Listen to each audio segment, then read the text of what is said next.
Buot sa usa ka Cebu-based nga water service provider nga palapdan ang operasyon sa laing distrito sa Davao City.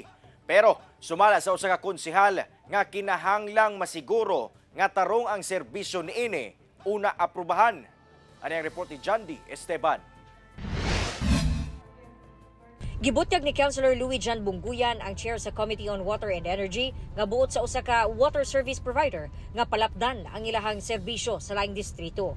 Ang maong Cebu-based water service provider daan ng nagaserve sa Buhangin District. Ang tinubdan, Davao River. Sumala sa konsehal, dunay mga reklamo sa kalidad sa tubig sa maong provider kaniadto. Hinuon, natarong na apan gisiguro sa Davao City Council nga 24/7 ang paghatag og tubig sa maong service provider ngadto sa ginisilbihang konsumante. Una aprobahan. Ang maong request anaa pa sa committee level. Karon pag expand nila tubig, I make sure na they are supplying 24/7 potable water sa iyang mga clients before nato tugutan namo adto sa laing barangay. Sa kasamtangan, ang Davao City Water District ang water provider sa syudad nga dunay pinakadaghang ginaserbisyohan. Kung asa gawa sa 182 ka barangay, 116 ang ginahatagan niini og mainom nga tubig.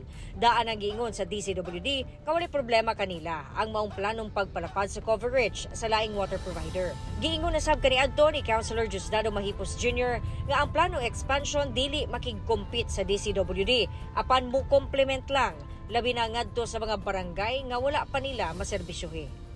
Kauban si Jojo Solarte sa kamera, ako si Jandy Esteban para sa One Mindanao.